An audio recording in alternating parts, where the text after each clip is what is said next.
الحمد لله وكفى وسلام على عباده الذين اصطفى أما بعد فأعوذ بالله من الشيطان الرجيم بسم الله الرحمن الرحيم إن الذين آمنوا والذين هاجروا وجاهدوا في سبيل الله أولئك يرجون رحمة الله والله غفور رحيم سبحان ربك رب العزة عما يصفون وسلام على المرسلين والحمد لله رب العالمين اللهم صل على سيدنا ومولانا محمد وعلى آل سيدنا ومولانا محمد وبارك وسلم اللهم صل على سيدنا ومولانا محمد وعلى آل سيدنا ومولانا محمد وبارك وسلم اللهم صل على سيدنا ومولانا محمد وعلى آل سيدنا ومولانا محمد وبارك وسلم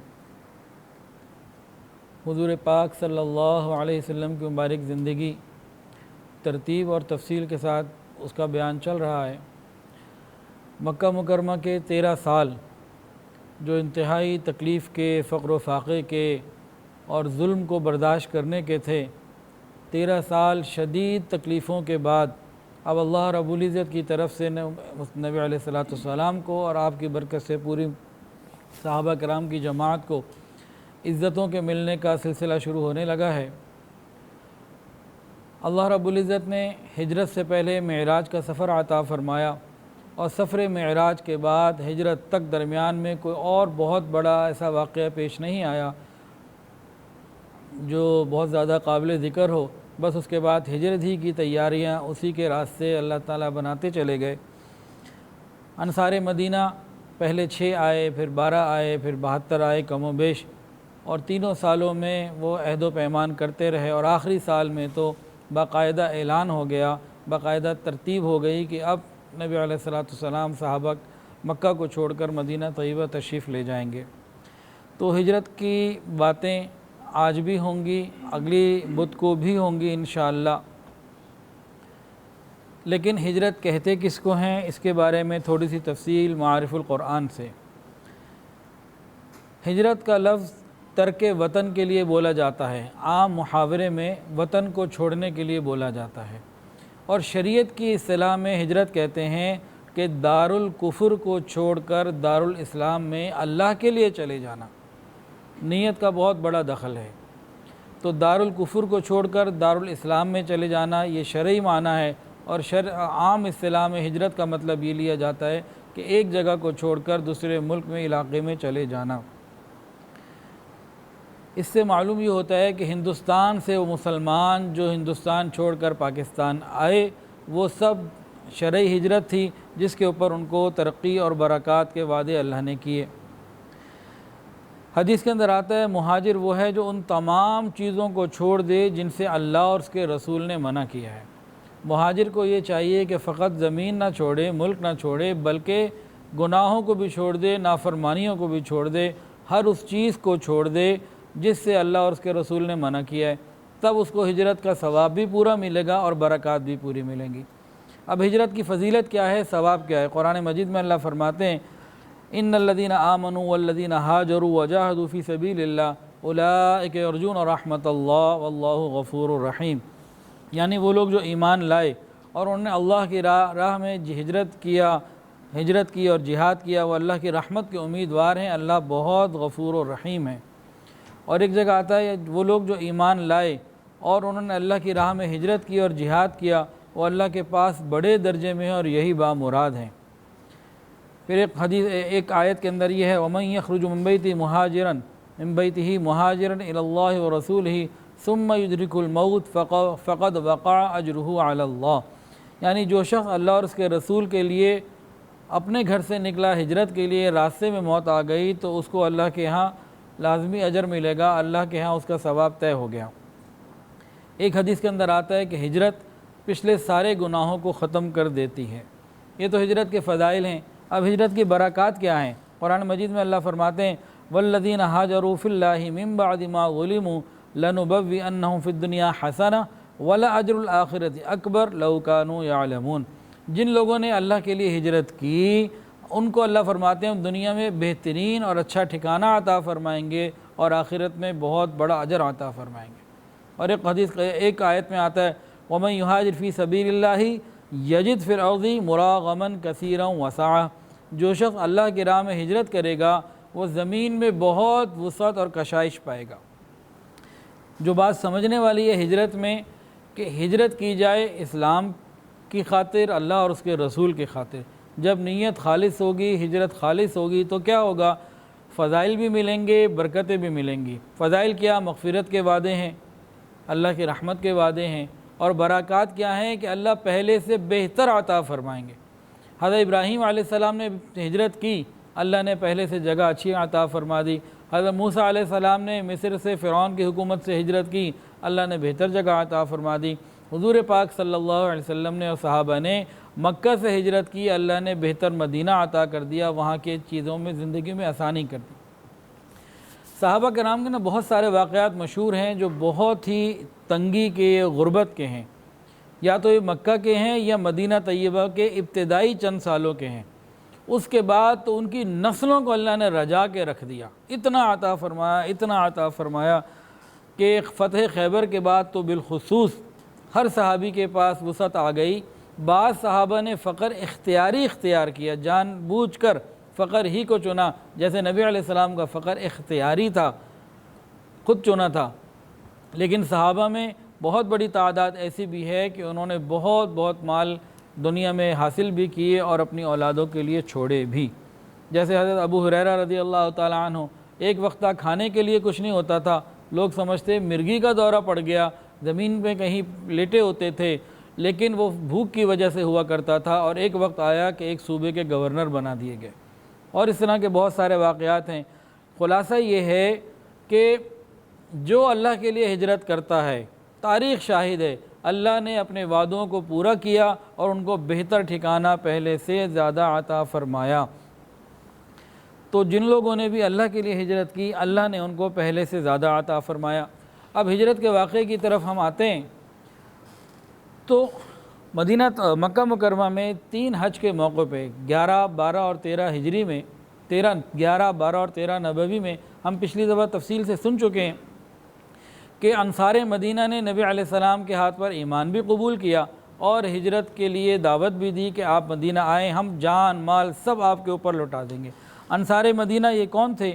یہ اوس اور خزرج کی اولاد سے، ایک باپ کی اولاد میں سے تھے یہ، لیکن آپس میں بعد میں لڑائیاں ہو گئیں، اتنی خون ریزیاں ہو گئیں کہ یہ خود بھی تنگ آ گئے تھے، چاہتے تھے کہ کوئی امن ہو جائے، اور نبی علیہ السلام سے وعدوں سے پہلے یہ مدینہ طیبہ میں ایک شخص عبداللہ ابن ابی ابن سلول کو اپنا بڑا مان چکے تھے، لیڈر مان چکے تھے، اور بس کچھ چیزیں فائنل باقی تھیں، اور انہوں نے اس کو اپنا بڑا بنا کر اس کے سرپرستی میں چلنا تھا۔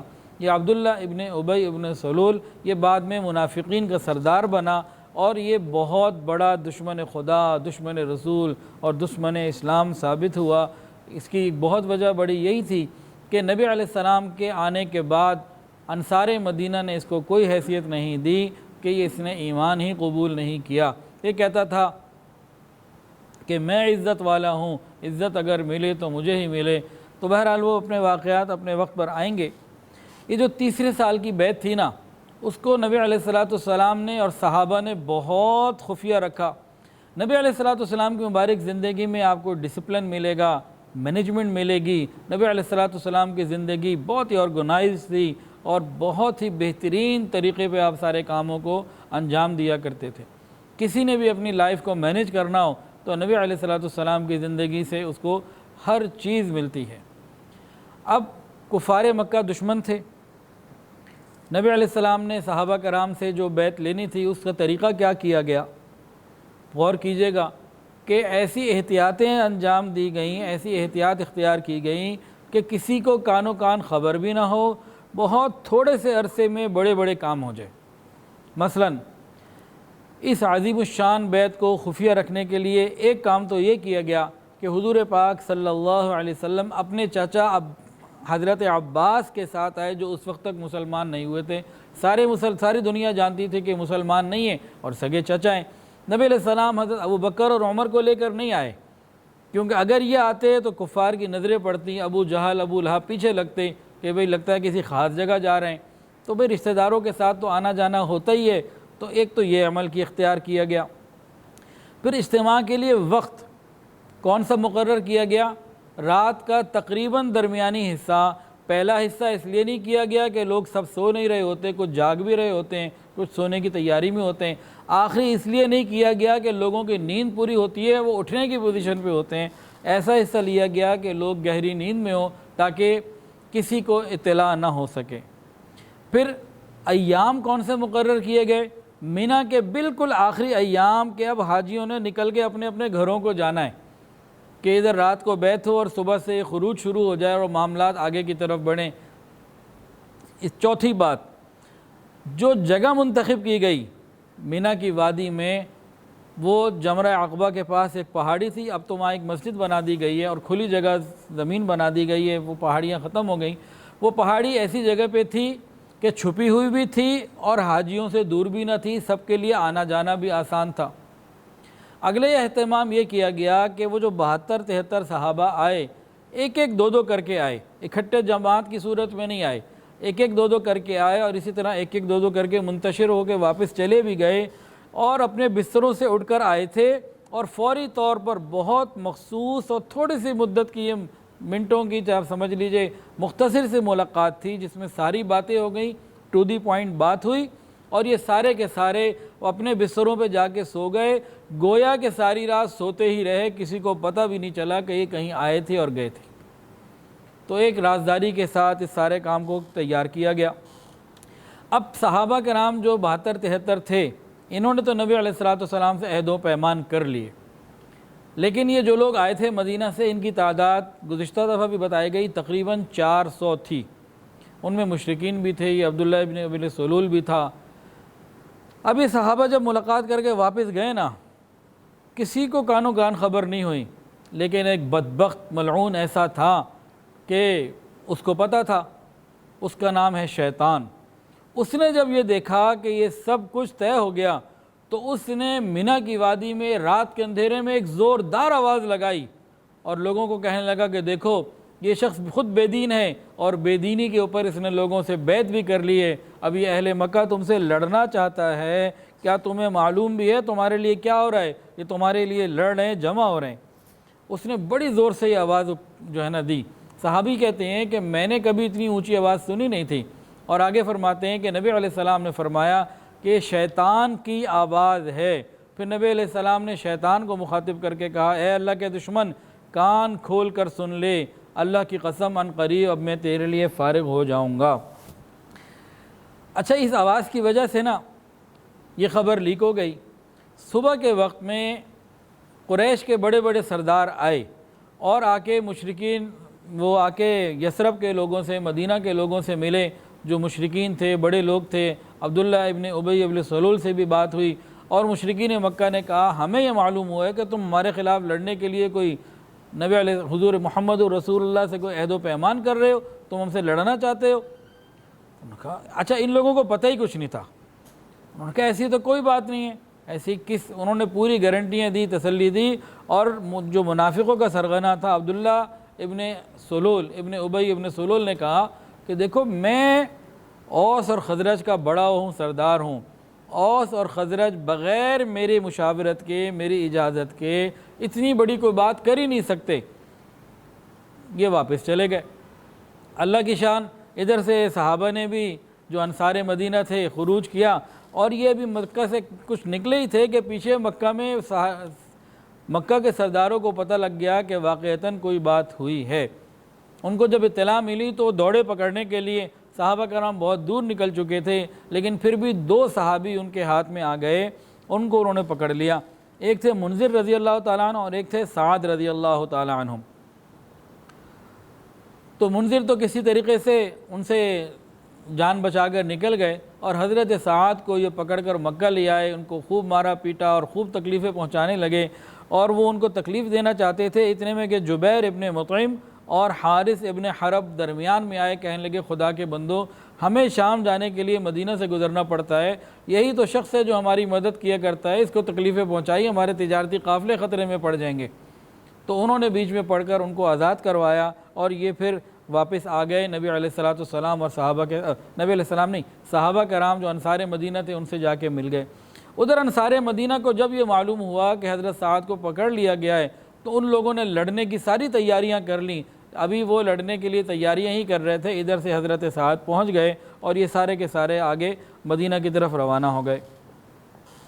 13 نبوی، اس بیت سے ایک نئے باب کا اضافہ ہوا اور اصحاب سیر نے اس کو فرمایا فتح الفتوح، کہ آگے کی تمام فتوحات کی بنیاد یہ ہجرت کا واقعہ ہے، کہ آگے جتنی اسلام کو کامیابیاں ملی یہ ساری کی ساری بنیاد یہاں سے پڑ رہی ہے۔ اور یہ صحابہ کرام انصار مدینہ جب مدینہ پہنچتے ہیں تو وہاں جا کے انہوں نے اپنے وعدوں کو پورا کرنے کے لیے تن من دھن سب کچھ لگا دیا اور شدت سے انتظار میں تھے کہ حضور پاک صلی اللہ علیہ وسلم ہمارے آقا مدینہ آئیں اور ہم ان کی حفاظت کر کے ان کی مدد کر کے اپنا جان مال سب کچھ ان پر قربان کر دیں اور دنیا کو بتا دیں کہ وعدوں کو پورا کرنا کوئی انصار سے سیکھے۔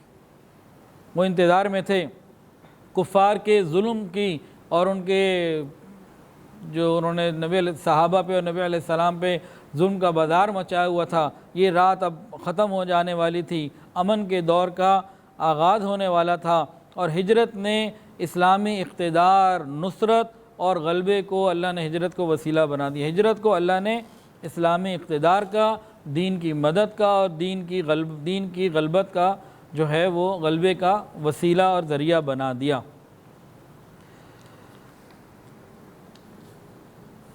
ہجرت کے لیے قرآن مجید میں یہ آیات آئیں، یا عبادی الذین آمنوا ان ارضی واسعہ فإیایا فاعبدون، اے میرے مومن بندو میری زمین بہت وسیع ہے، تم میری ہی عبادت کرو۔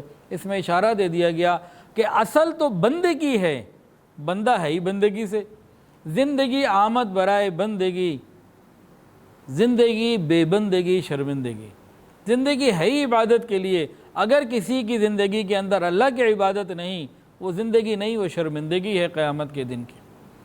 تو یہاں بتا دیا گیا کہ اگر اپنی جگہ میں رہتے ہوئے دین پر چلنا مشکل، تو پھر ٹھیک ہے، اللہ کی زمین بہت وسیع ہے، عبادت ہی زندگی کا مقصد ہے، تو پھر تم اس مقصد کو پہچان کر اپنے جگہ کو چھوڑو۔ اچھا، ہجرت کی آیات، ایک سوال میں آپ لوگوں سے پوچھ رہا ہوں جو چند لوگ یہاں بیٹھے ہوئے ہیں۔ گزشتہ بدھ کو بھی ایک سوال پوچھا تھا، ایک صاحب نے جواب دے دیا تھا تو ان کو 100 روپے نقد انعام بعد میں دے دیا تھا، تو آج بھی انشاءاللہ انعام ملے گا جو اس کا جواب دے گا۔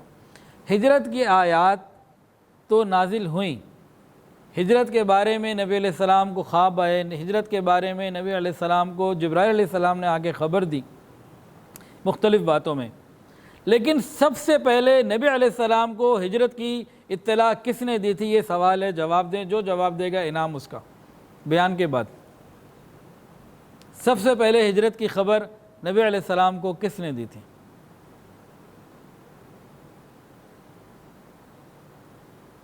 انعام بھی آج بڑا ملے گا، سوال بڑا مشکل ہے اور بڑا ٹیکنیکل ہے، اور جیسے ہی میں جواب دوں گا سب کو یاد آ جائے گا۔ آپ سن چکے ہیں، گزشتہ باتوں میں آپ سن چکے ہیں، کئی دفعہ سن چکے ہوں گے۔ میں بتا دوں جی، بتا رہے ہیں کوئی؟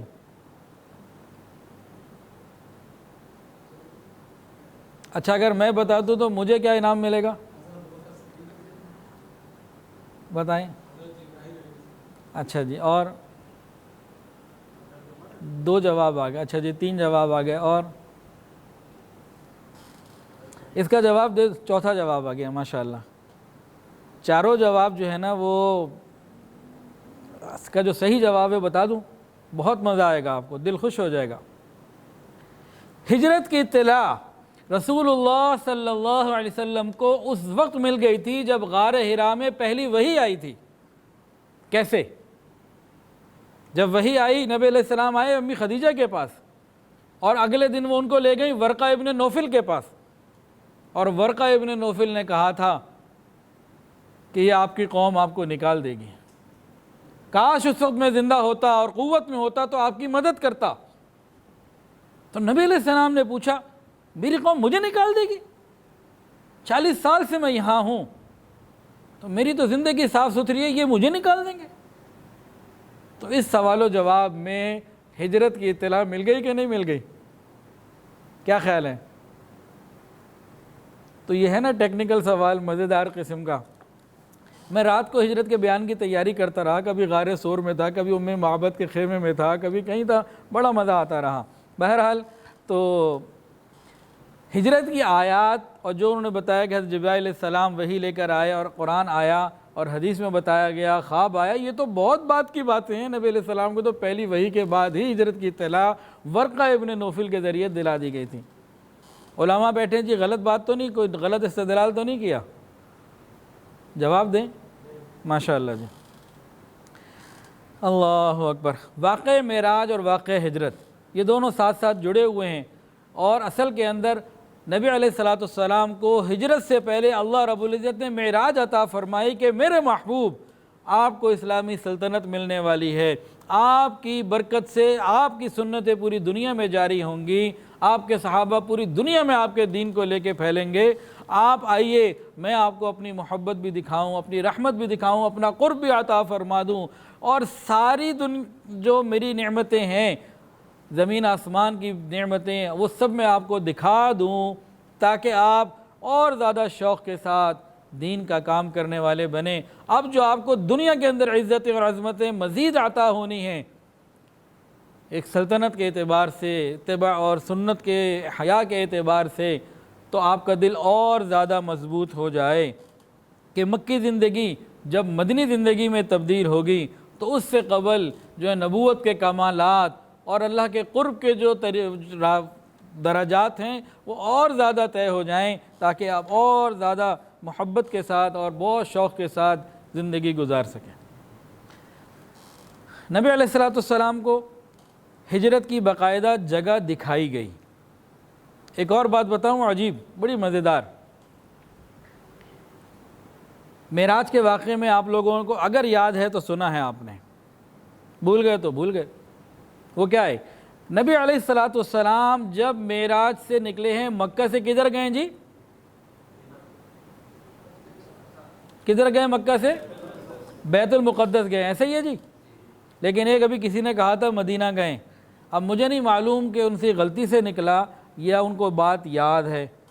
نبی علیہ السلام مکہ سے گئے ہیں بیت المقدس، لیکن درمیان میں پہلا اسٹاپ مدینہ تھا، 2 نفل پڑھ کے پھر آگے گئے تھے، اور بتا دیا گیا تھا کہ یہ آپ کا مہجر ہوگا، یہ ہجرت کا مقام ہے۔ تو جنہوں نے جواب دیا مدینہ، جواب بالکل ٹھیک دیا، اب یہ نہیں معلوم کہ تکا صحیح بیٹھ گیا یا یاد صحیح تھا۔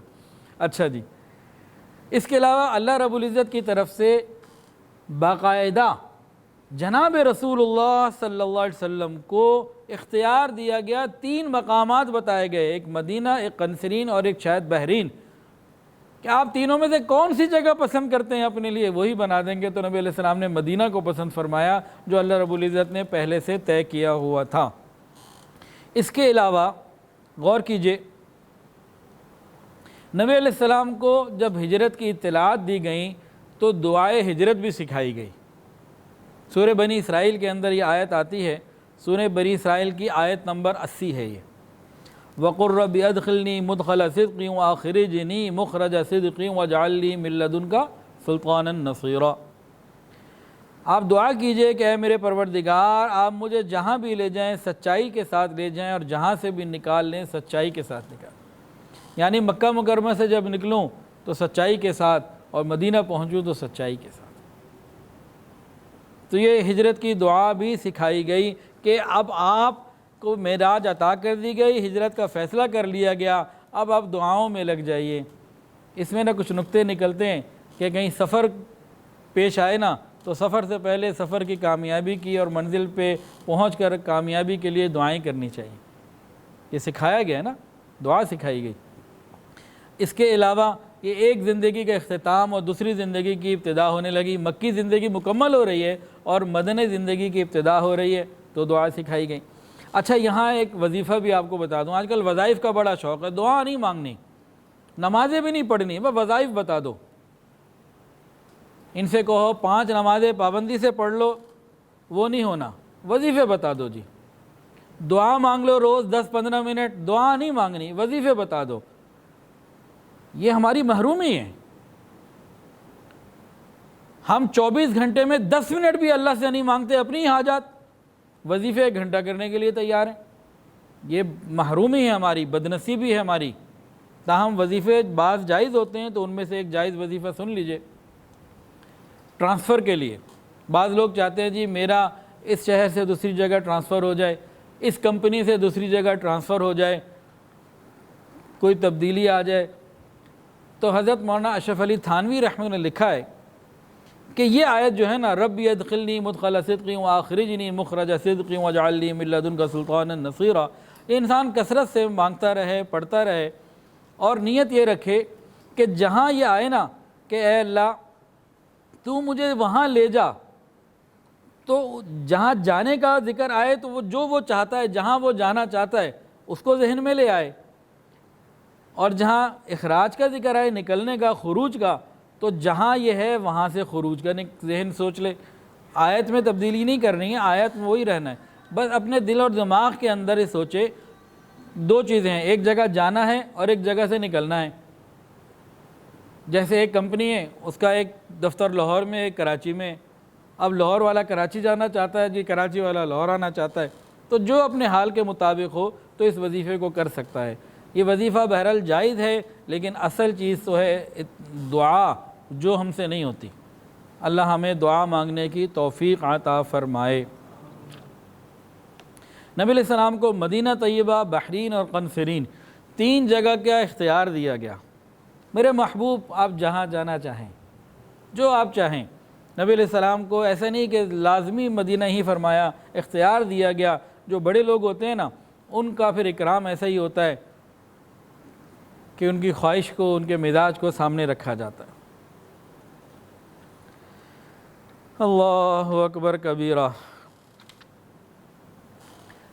صحابہ کرام مکہ مکرمہ میں مسلمان جو تھے وہ کفار کی تکلیفوں سے بہت پریشان ہو رہے تھے۔ پہلے تو حبشہ ہجرت کی تھی، مزید بھی نبی علیہ السلام سے جب انہوں نے اجازت مانگی اور یہ بیعت عقبہ ہو گئی 13 نبوی والی، آخری والی، پھر نبی علیہ السلام نے پہلے صحابہ کو منع کیا کہ ابھی اللہ کا حکم نہیں آیا۔ پھر جب اللہ کا حکم آ گیا، پھر نبی کریم صلی اللہ علیہ وسلم نے صحابہ سے فرمایا تم میں سے جو ہجرت کر کے مدینہ منورہ جانا چاہے وہ چلا جائے۔ اہل سیر کے مطابق ہجرت کی اجازت یکم محرم جو ہجری کا پہلا سال ہے، محرم الحرام کے مہینے میں ملی۔ بہرحال نبی علیہ السلام نے صحابہ کو عام اجازت عطا فرمائی کہ آپ لوگ مدینہ طیبہ چلے جاؤ۔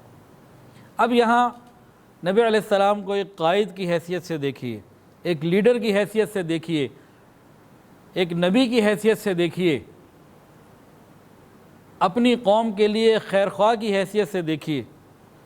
نبی علیہ السلام نے کیا فرمایا کہ آپ لوگ سارے کے سارے چلے جاؤ مدینہ طیبہ۔ آپ اگر چاہتے تو سب سے پہلے خود جا سکتے تھے کہ نہیں؟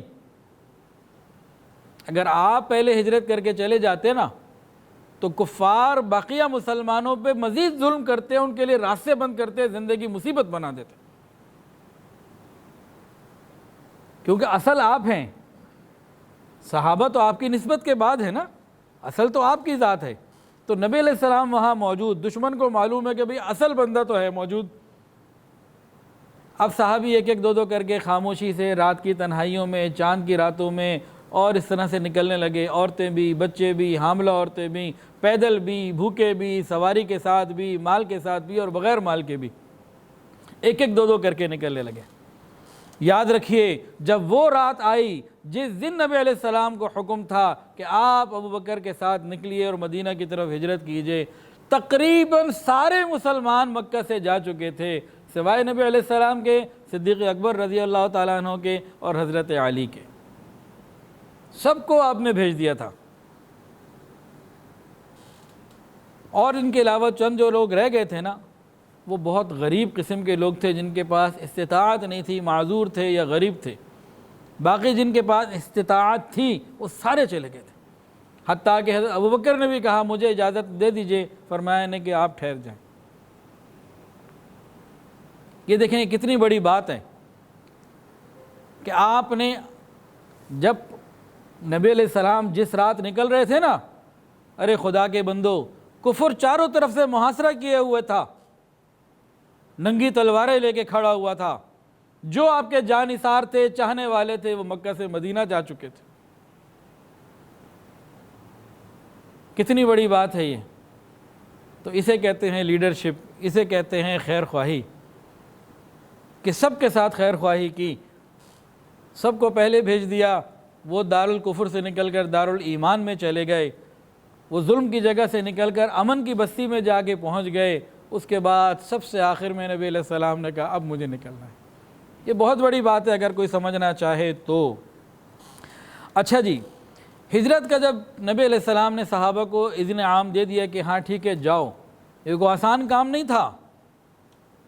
کافر جان کے دشمن تھے, بتا کے نکل نہیں سکتے تھے, کسی کو پتہ لگ جاتا پیچھے کافر پڑ جاتے اور ہر طرح کی تکلیفیں پہنچانے کی کوشش کرتے. کافر تو چاہتے تھے کہ مسلمانوں کو نکلنے نہ دیں.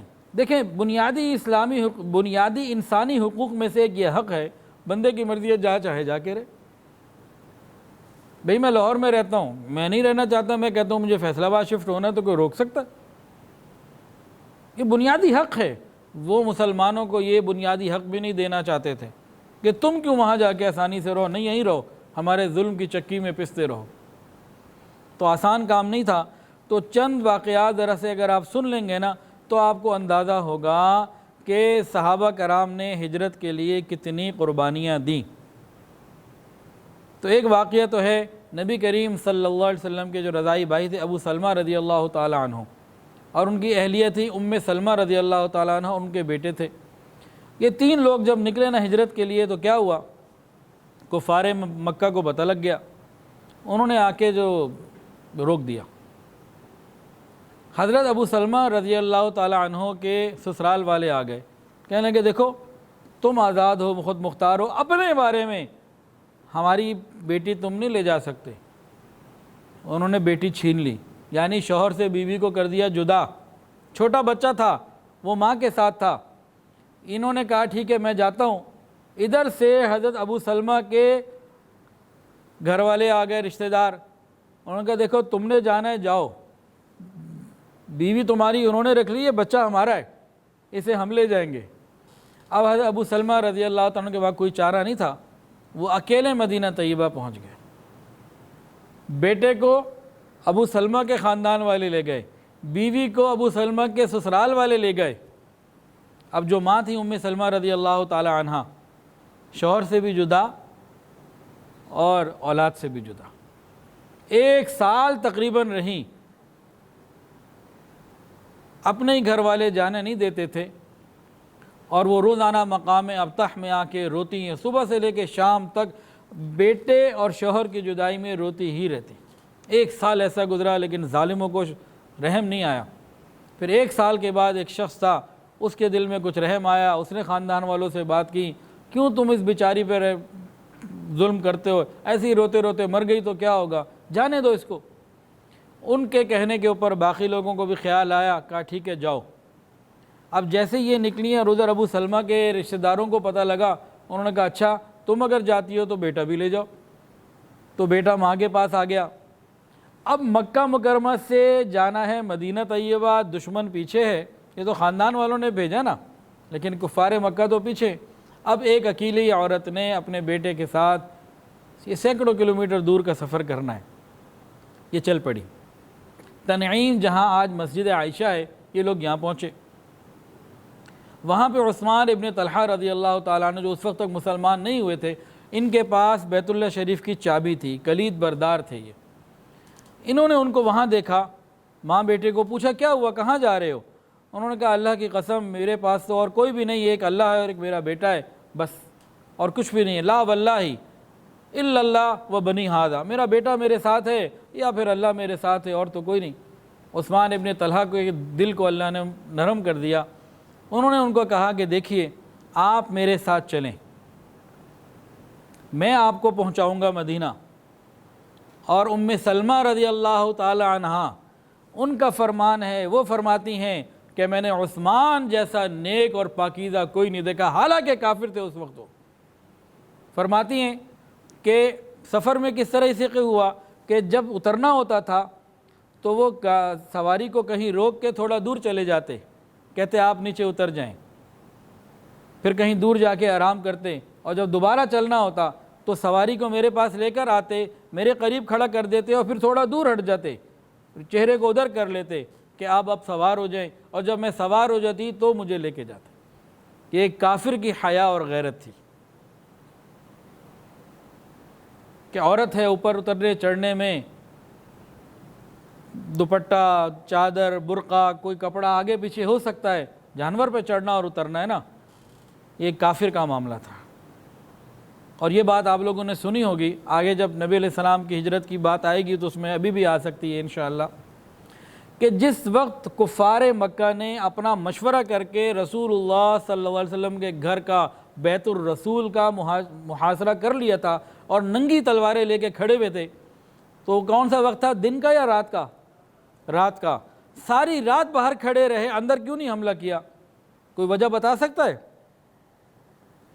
کتابوں میں جو وجہ لکھی ہے کہ اس زمانے میں جو کفار تھے وہ اس لیے اندر نہیں جاتے تھے، رات کو ان کا عام معمول تھا کہ گھر کے اندر عورتیں ہوتی ہیں۔ اس زمانے کے مشرکین کا، کفار کا عام عمل یہ تھا کہ رات کے وقت دشمن کے گھر پہ بھی حملہ نہیں کرتے تھے، داخل نہیں ہوتے تھے کہ گھر کے اندر عورتیں ہوتی۔ آج تو ہمارے ملک اور معاشرے میں دیکھیں، کہیں چوری ہو جائے، ڈاکہ ہو جائے، مال بھی لوٹتے ہیں اور عزتیں بھی لوٹتے ہیں۔ ابھی موٹر وے کا واقعہ تازہ ہمارے سامنے ہے، اور اس کے علاوہ کتنے ایسے واقعات ہیں جو ہمارے سامنے نہیں ہیں۔ ایک اور بات کہوں، برا نہ مانیے گا، پہلے زمانے میں جو کافر تھے نا، یہ آج کے کافروں سے بہتر تھے، اور پہلے زمانے میں جو مسلمان تھے یہ ہم سے بہتر تھے۔ پہلے زمانے کے کافر کسی نہ کسی اخلاق کے، حیا کے، یا کسی نہ کسی معاشرتی قدر کے قائل ہوا کرتے تھے، آج کے تو کچھ بھی نہیں ہے۔ اور اسی طرح مسلمان بھی تباہ ہو گئے، پہلے جیسے نہ رہے۔ پہلے زمانے کے جو کافر تھے نا، وہ شرک کرتے تھے، بتوں کی عبادت کرتے تھے، لیکن اللہ کو بھی مانتے تھے۔ لیکن آج کا جو کفر یورپ سے ہمارے ہاں امپورٹ ہوا ہے، ان کے ہاں تو اللہ ہے ہی کوئی نہیں، یہ تو خدا کو نہیں مانتے۔ اللہ کی مرضی کا وہاں کو، وہ تو کہتے ہیں میرا جسم میری مرضی، اٹس مائی لائف، میری مرضی، جو چاہے میں کروں۔ ان کی بنیاد یہ ہے۔ تو آج نہ کافر ویسے ہیں جیسے پہلے تھے، اور نہ مسلمان ویسے رہے۔ اس کے نتائج کیا ہیں؟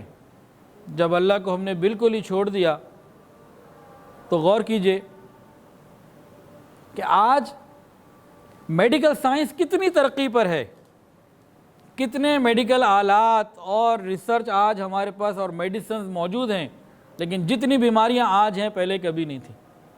کیا خیال ہے؟ غلط تو نہیں کہا؟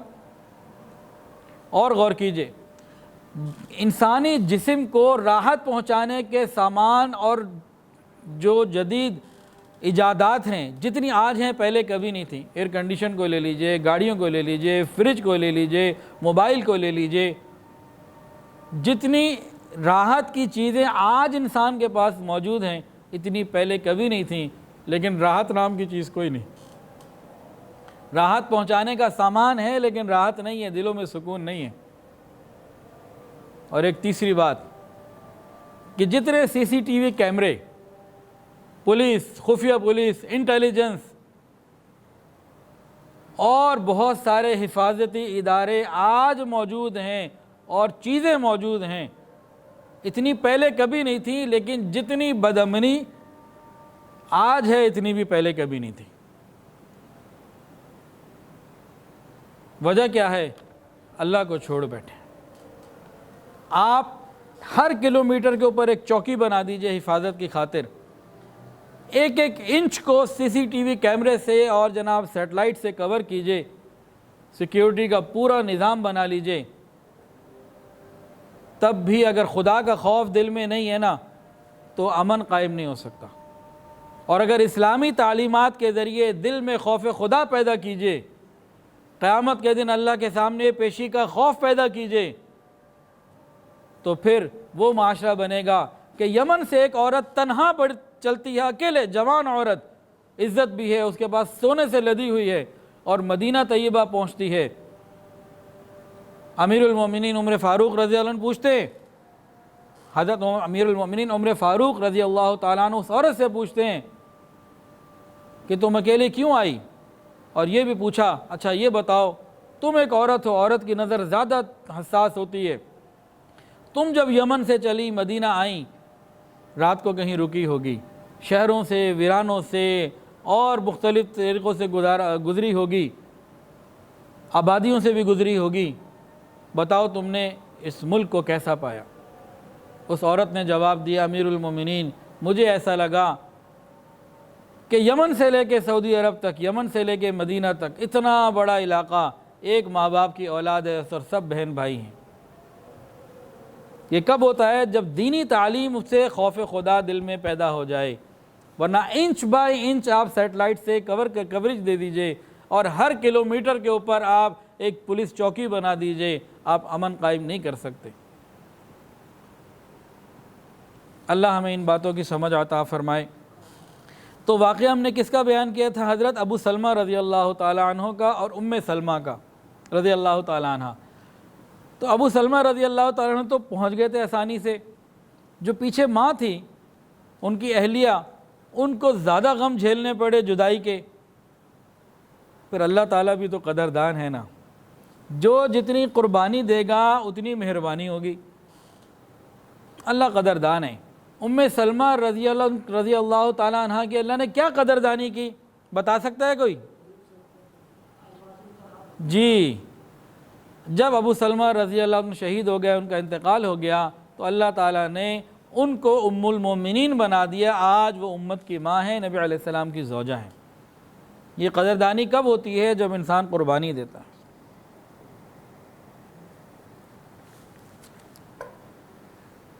اللہ اکبر۔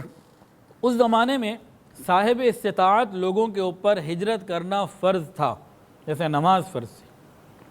جو غریب تھے یا معذور تھے، نابینا تھے، ان کے اوپر فرض نہیں تھا، ان کے لیے اجازت تھی کہ چلو اگر یہ نہیں جا سکتے تو کوئی حرج نہیں۔ لیکن ان تمام رخصتوں کے باوجود صحابہ تو صحابہ تھے نا، وہ گنجائشیں نہیں ڈھونڈتے تھے۔ ان میں سے ایک صحابی تھے نابینا، حضرت زمرہ ابن ابو العیس رضی اللہ تعالیٰ عنہ، اپنے بچوں کو کہنے لگے، بچوں اگرچہ میری بینائی چلی گئی، نابینا ہوں، لیکن ہجرت کے فضائل بڑے ہیں، میں بھی مدینہ جانا چاہتا ہوں اور ہجرت کی فضیلت لینا چاہتا ہوں، تم مجھے ایک سواری پہ بٹھا کے مدینہ کی طرف چلا دو، باقی اللہ خیر کرے گا۔ ایک نابینا صحابی ہجرت کی فضیلت اور برکت حاصل کرنے کے لیے اپنے بچوں کو کہا اور بچوں کو قائل کر لیا، اور سوار ہو کے اکیلے سواری پہ سوار ہوئے اور چل پڑے۔ ابھی مکہ سے نکلے تھے، تنعیم پر پہنچے، جہاں آج مسجد عائشہ صدیقہ رضی اللہ تعالیٰ عنہ ہے، اور عمرہ کرنے کے لیے لوگ وہاں سے پھر آتے ہیں، وہاں پہنچے تھے، وہیں ان کا انتقال ہو گیا۔ کیسا شوق تھا ان کے اندر۔ اچھا، عام طور سے مسلمان چھپ کے رات کو ایک دو کر کے نکلتے تھے، لیکن ایک درمیان میں ایسے بھی تھے جو چھپ کے نہیں نکلے، اعلی الاعلان، انہوں نے جناب پیچھے ترکش باندھا، تلوار ہاتھ میں لی، پوری تیاری کی، دن دہاڑے آئے، بیت اللہ شریف کا طواف کیا، مقام ابراہیم پہ 2 رکعت ادا کی، اس کے بعد کفار مکہ بڑے بڑے موجود تھے سامنے، سب کو کہا کہ تمہارے چہرے سیاہ ہو جائیں، اللہ تمہیں برباد کرے گا۔ جس کا دل یہ چاہتا ہو کہ اس کی ماں اسے روئے، اس کی بیوی بیوہ ہو جائے، اس کے بچے یتیم ہو جائیں، تو سن لو کہ عمر ابن خطاب مدینہ جا رہا ہے، وہ آ کے پھر مجھے روک کے دکھائے۔ تو ایک ایسی بھی شخصیت تھی کہ اعلی اعلان گئی۔ سبحان اللہ، اللہ اکبر کبیرہ۔ حضرت عمر فاروق رضی اللہ تعالیٰ عنہ کا مقام بہت ہی بلند ہے۔ اچھا، حضرت عمر رضی اللہ تعالیٰ عنہ جب جا رہے، اپنے لیے تو انہوں نے اعلان کیا، لیکن انہوں نے 2 ساتھی اور تھے، بعض کتابوں میں ہے کہ 20 صحابہ ان کے ساتھ گئے اور 20 کے نام بھی لکھے گئے، لیکن ان میں سے ایسے تھے، ایک حضرت عیاش رضی اللہ تعالیٰ عنہ، ایک حشام رضی اللہ تعالیٰ عنہ، یہ 2 ایسے تھے۔ ان دونوں سے طے کر لیا کہ بھئی فلاں جگہ کے اوپر اتنے بجے تک جو پہنچے گا وہ ساتھ چلے گا، اگر کوئی نہیں پہنچ سکا تو باقی لوگ انتظار نہیں کریں گے، سفر شروع کر دیں گے۔ فرماتے ہیں کہ ہم تینوں نکلے، میں تو علی الاعلان نکلا، باقی دونوں چھپ کے نکلے، لیکن ہشام کے بارے میں قوم کو پتہ لگ گیا اور وہ پکڑے گئے اور ہجرت سے روک دیے گئے، اور ہم دونوں جو ہیں حضرت عیاش رضی اللہ تعالیٰ عنہ اور عمر میں، ہم دونوں مدینہ طیبہ پہنچ گئے۔ اب یہ حضرت عیاش کون تھے؟ یہ ابو جہل کے سگے بھائی۔ اب جب ابو جہل کو پتہ لگا نا تو وہ حارث کے ساتھ پہنچے، حارث بعد میں مسلمان ہو گئے تھے رضی اللہ تعالیٰ عنہ۔ یہ دونوں آئے مدینہ طیبہ اور آ کر عیاش کو کہا، ابو جہل نے اور حارث نے کہا کہ دیکھو ہماری ماں رو رہی ہے۔ اس نے کہا میں نہ کھاؤں گی، نہ پیوں گی، نہ نہاؤں گی، نہ دھوپ میں بیٹھوں گی۔ تو تمہارا دین تو ماں باپ کے حقوق سکھاتا ہے، آؤ نا ماں باپ کے حقوق ادا کرو، روتی ماں کو تسلی دو۔ اب ایسے لوگوں کو نا آج بھی جو نام نہاد قسم کے دانشور ہیں انہیں اپنے کرتوت نظر نہیں آتے اور دوسرے لوگوں کو اسی طرح تبلیغ کرتے ہیں، دعوت دیتے ہیں، اس کی تفصیل میں نہیں جاتا۔ خیر، انہوں نے اس طرح بات کی۔ حضرت عمر فاروق رضی اللہ تعالی عنہ نے حضرت عیاش کو سمجھایا کہ دیکھو یہ چال ہے، جھوٹ بول رہے ہیں، تمہیں ایموشنلی بلیک میل کر رہے ہیں ماں کی وجہ سے، ماں کا نام لے کے یہ تمہیں تکلیفیں پہنچائیں گے، مت جاؤ۔ ان کا دل پسیج گیا تھا کہ نہیں میری ماں تکلیف میں ہوگی، بھائی آئے ہیں تو ماں کے پاس جانا چاہیے۔ حضرت عمر نے کہا دیکھو وہ کہتے ہیں نا کہ ماں سر میں تیل نہیں لگائے گی، ارے جب سر میں جوئیں پڑیں گی لگا لے گی۔ وہ یہ کہہ رہے ہیں کہ ماں دھوپ میں بیٹھے گی، کبھی سائے میں نہیں جائے گی، جب مکے کی گرمی کی دھوپ جھلسائے گی تو خود بخود سائے میں آئے گی، مت جاؤ۔ کہ نہیں مجھے جانا ہے۔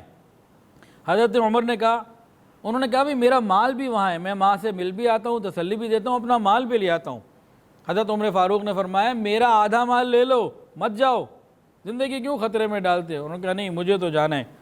جب بالکل انہوں نے انکار ہی کر دیا کہ میں نے آپ کی بات نہیں ماننی، مجھے جانا ہے، ماں سے ملنا ہے، یہ ابو جہل آیا ہے اور یہ حارث آئے ہیں، ماں اس طرح پریشان ہے، ذرا تسلی دے آؤں۔ حضرت عمر فاروق رضی اللہ عنہ نے ان کو آخری بات سمجھائی، اچھا ایسا ہے کہ میری اونٹنی لے لو، یہ بڑی خالص اصل نسل کی اصیل اونٹنی ہے، تم جب مدینہ سے نکلو گے باہر اور ہماری رینج سے نکل جاؤ گے تو مجھے لگتا ہے کہ یہ تمہارے ساتھ کچھ گڑبڑ کریں گے۔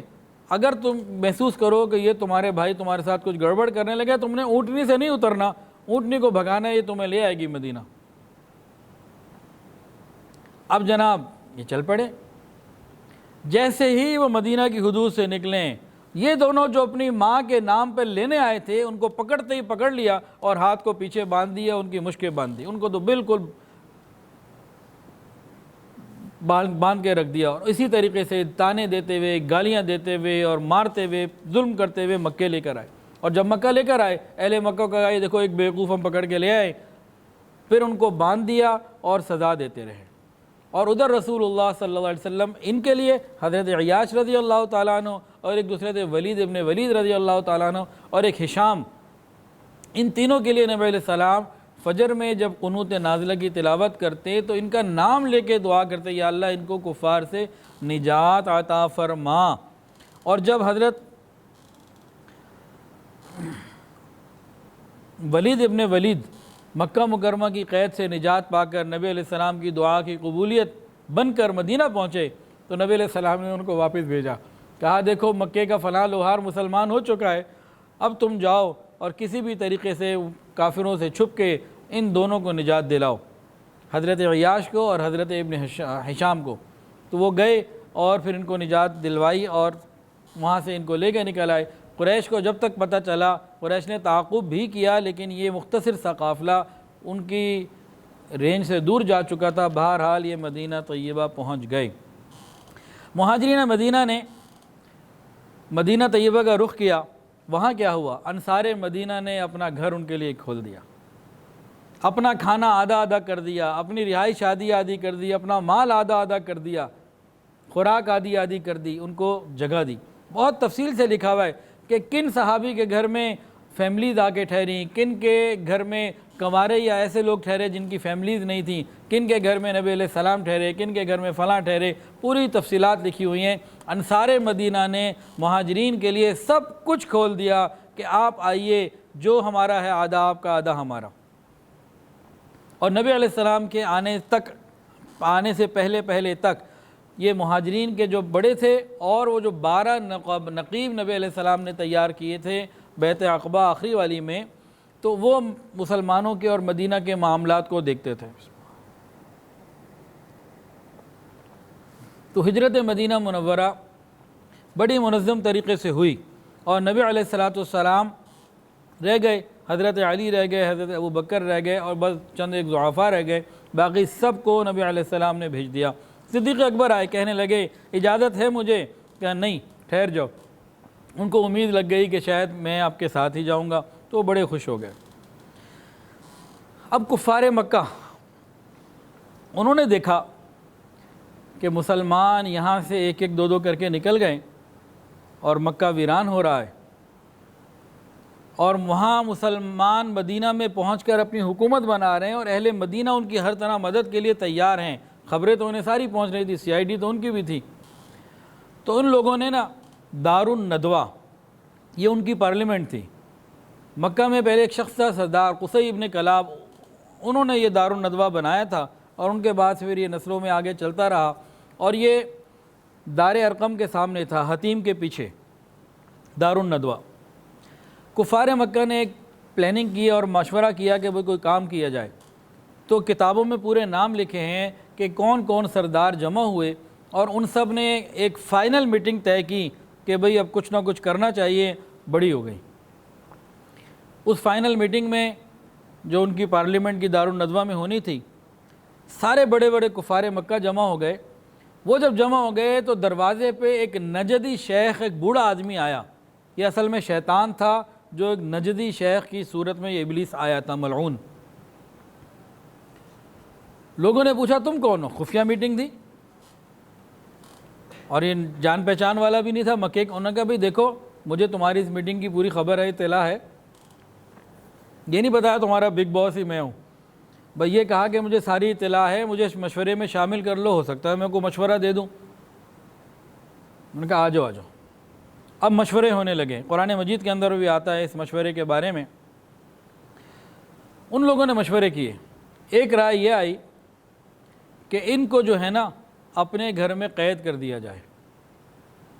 تو یہ شیخ نجدی جو بن کے آیا تھا، شیطان ملعون، کہنے لگا کیا کرتے ہو، اس سے کیا ہوگا؟ وہ مدینہ میں کہیں قوت پالیں گے، تمہارے پہ حملہ کر دیں گے، چھڑا کے لے جائیں گے، یہ تو ٹھیک نہیں ہے، قید نہیں کرنا چاہیے۔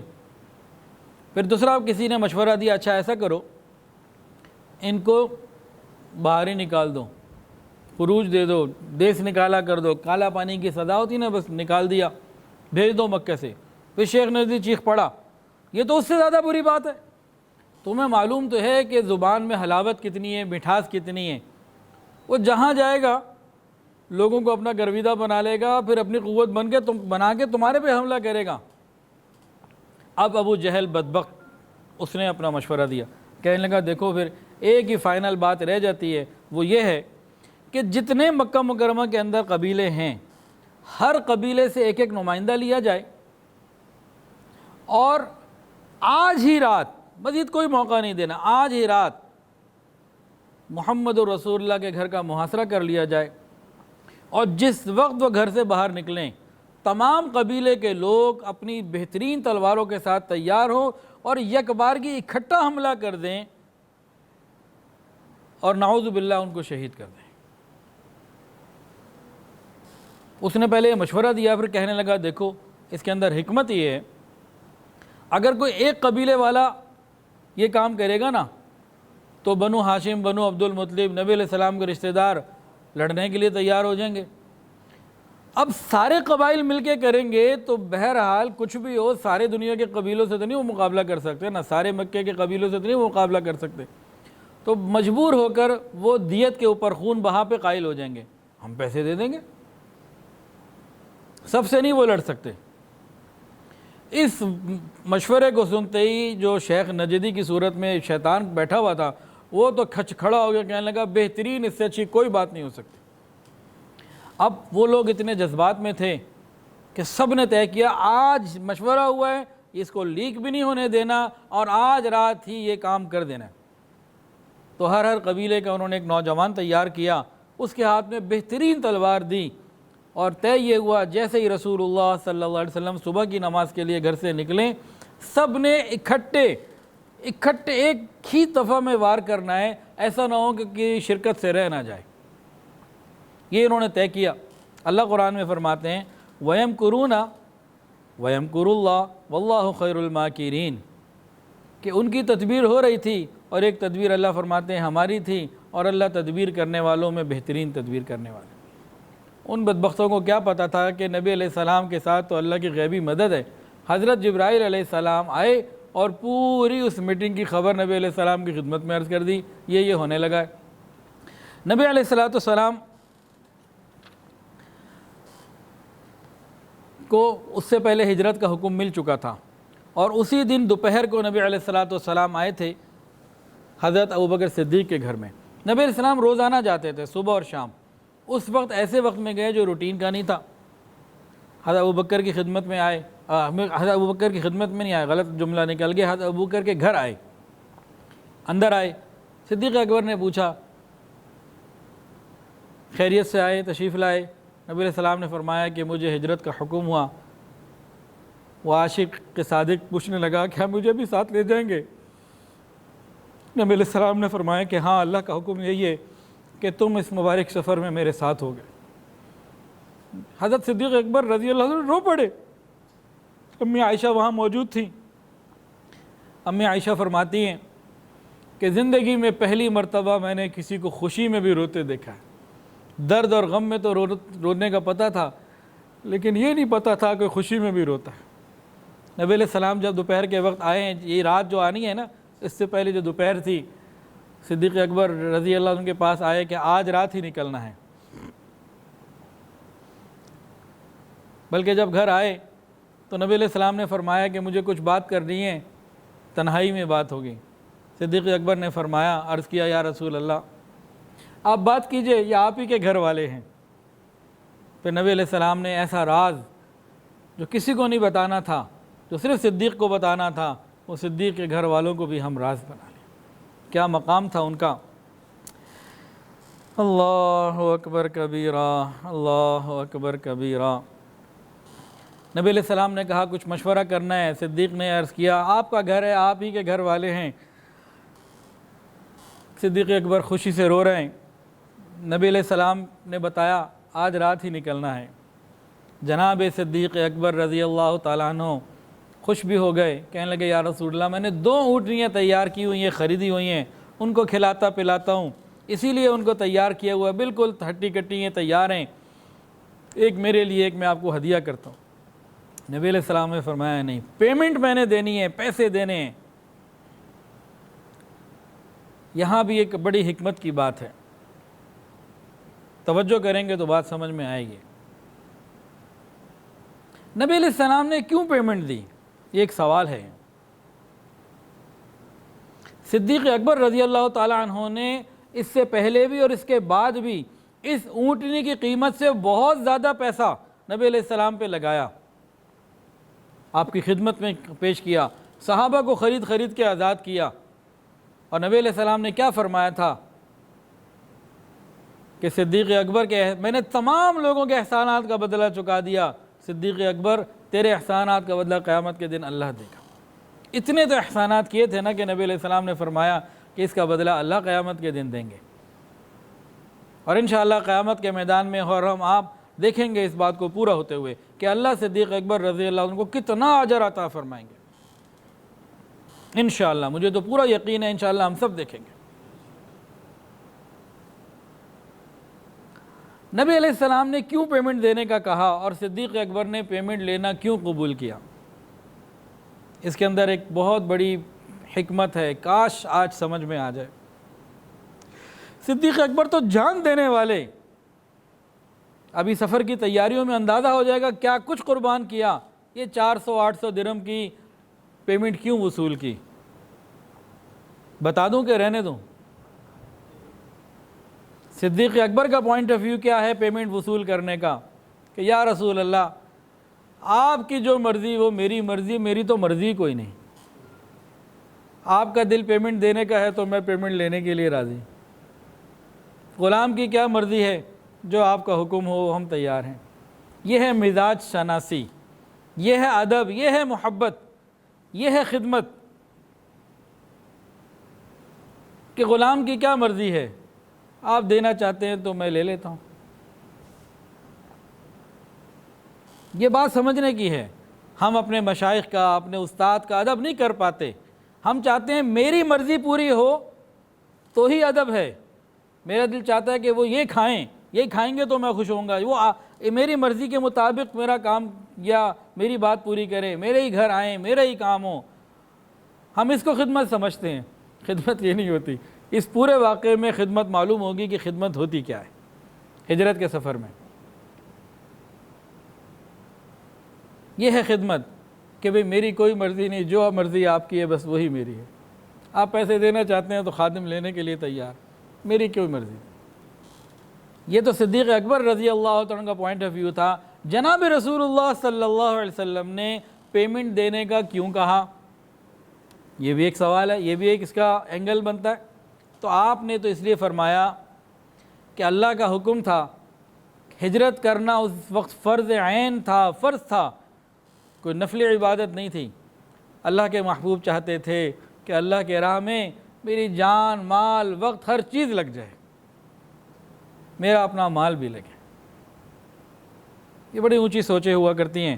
تو بہرحال نبی علیہ الصلوۃ والسلام نے قیمت ادا کی۔ اللہ اکبر کبیرہ۔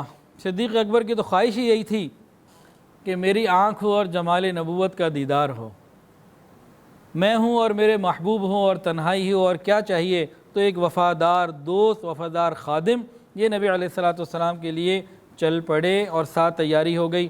تو دن میں تو یہ سب کچھ کیا، اور اب گھر والے بھی موجود ہیں۔ گھر والوں کی باتیں کیا ہوئیں؟ امی عائشہ صدیقہ رضی اللہ تعالی عنہا، وہ چھوٹی تھیں، ان کی ایک بڑی بہن تھی حضرت اسماء رضی اللہ تعالی عنہا۔ ان دونوں نے مل کر سفر کا سامان تیار کیا، زاد راہ، اور جب باندھنے کے لیے کوئی رسی نہ ملی، وقت تھوڑا تھا، تو حضرت اسماء رضی اللہ تعالی عنہا نے اپنے چادر کو لیا، پھاڑ کے 2 ٹکڑے کر دیے، ایک سے مشکیزے کو باندھ دیا، ایک سے دوسرا کھانے پینے کا جو سامان تھا اس کو باندھ دیا۔ تو ان کا لقب پڑ گیا 2 چادروں والی، 2 اوڑھنیوں والی، ذات النطاقین، یہ ان کا لقب پڑ گیا۔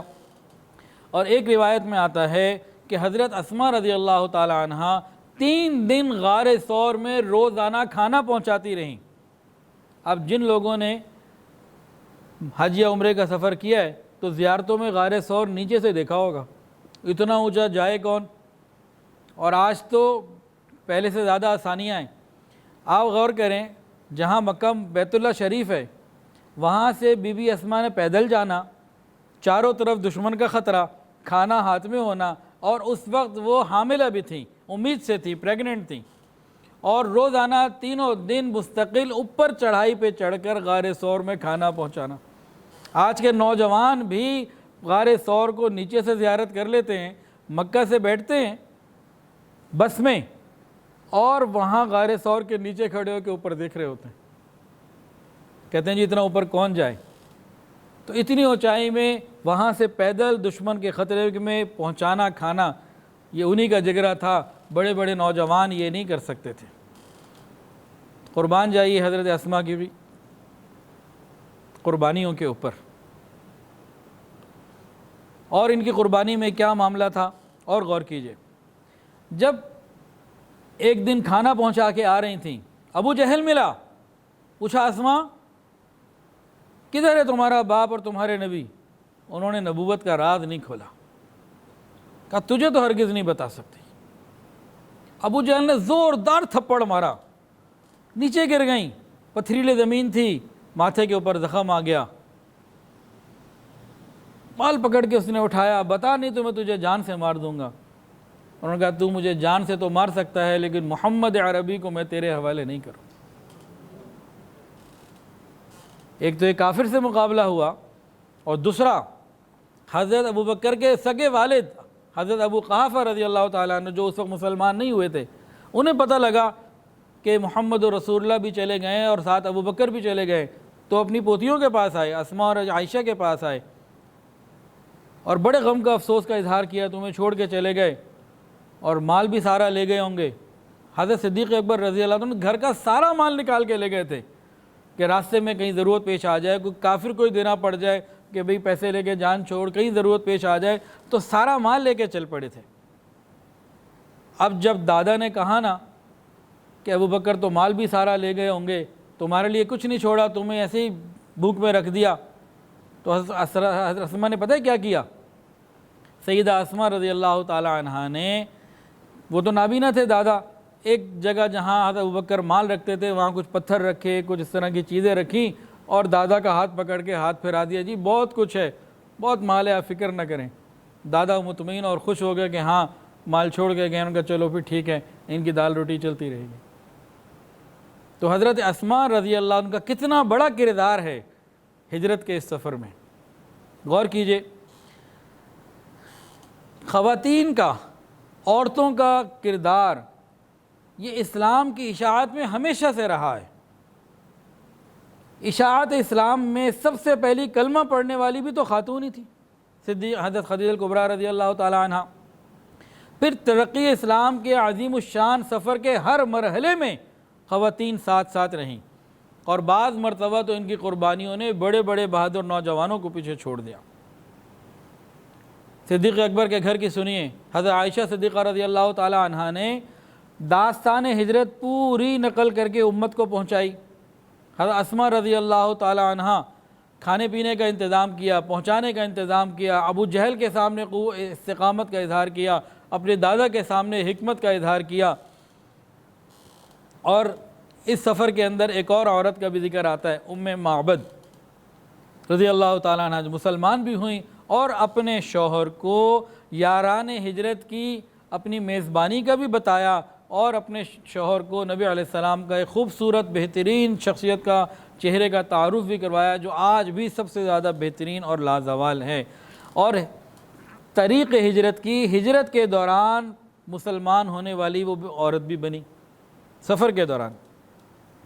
اس سے معلوم ہوا کہ عورت دینی میدان میں بہت آگے بڑھ سکتی ہے، مگر صرف وہی عورتیں ایسا کر سکتی ہیں جو اپنی خواہشات اور اپنی آرام پرستی کو اور اپنی تعیش پسندی کو چھوڑ دیں، نام و نمود اور فیشن سے نکل کر اللہ کی بندی بن کر زندگی گزاریں، وہ یہ سب کچھ کر سکتی ہیں۔ اور جو خواتین 4 دن کی زندگی کو، اپنی عیش و عشرت کو اپنا مقصد بنا لیں، لباس اور بناؤ سنگھار کو اپنا مقصد بنا لیں، شاپنگ کو اپنا مقصد بنا لیں، وہ اپنی یہ والی صلاحیتیں کھو دیتی ہیں، اور یاد رکھیے دنیا ان کے نام تک بھول جاتی ہے، ان کے مرنے کے بعد انہیں کوئی یاد کرنے والا بھی نہیں ہوتا۔ اور جو اپنی خواہشات کو قربان کر کے ایک اللہ کے لیے زندگی گزارنے والی ہوں، پھر ان کا نام جو ہے قیامت تک کے لیے آ جاتا ہے۔ وقت زیادہ ہو چکا، تو ابھی یہاں تک بات ہوئی۔ اب انشاءاللہ العزیز اگلی بدھ کو واقعہ ہم شروع کریں گے معراج کا، کہ کفار مکہ باہر تلواریں لے کے کھڑے ہوئے ہیں اور رسول اللہ صلی اللہ علیہ وسلم پھر کس طرح سے نکلے اور وہ کیا معاملات پیش آئے، یہ انشاءاللہ اگلی مجلس میں یہاں سے ذکر کیا جائے گا۔ اور ہجرت کے واقعات اتنے تفصیلی ہیں، پہلا تو آج ہو گیا، شاید 2 اور ہو جائیں بیان اس کے اوپر۔ تو ہم شروع سے ارادہ کر چکے ہیں کہ رسول اللہ صلی اللہ علیہ وسلم کی مبارک زندگی کو تفصیل کے ساتھ رکھنا ہے، ترتیب کے ساتھ۔ آج کل ہم شارٹ کٹ کے عادی ہیں، وہ ہر چیز منٹوں میں پتہ لگ جائے، تو ٹھیک ہے شارٹ کٹ والوں کو شارٹ کٹ بھی کہیں سے ملے گا، لیکن یہ ذرا تفصیلی سلسلہ ہے، اور اس میں جو بھی عاشقان رسول ہیں، محبت کرنے والے ہیں، جن کے دل کی تمنا ہے کہ نبی علیہ السلام کی زندگی کے بارے میں تفصیلات ان کے سامنے آئیں، تو بھئی ان سے درخواست ہے کہ شوق سے آئیں بھی، دوسروں کو لائیں بھی، اور ان چیزوں کو یاد بھی کریں، ان سے عبرت اور نصیحت بھی حاصل کریں، تاکہ ہماری زندگی کا راستہ ٹھیک ہو جائے۔ وآخر دعوانا ان الحمدللہ۔ ویڈیو کے نیچے سبسکرائب کے بٹن پہ کلک کریں، بیل کے آئیکن پہ کلک کیجئے تاکہ ہر نئی ویڈیو کی نوٹیفیکیشن آپ کو مل جائے۔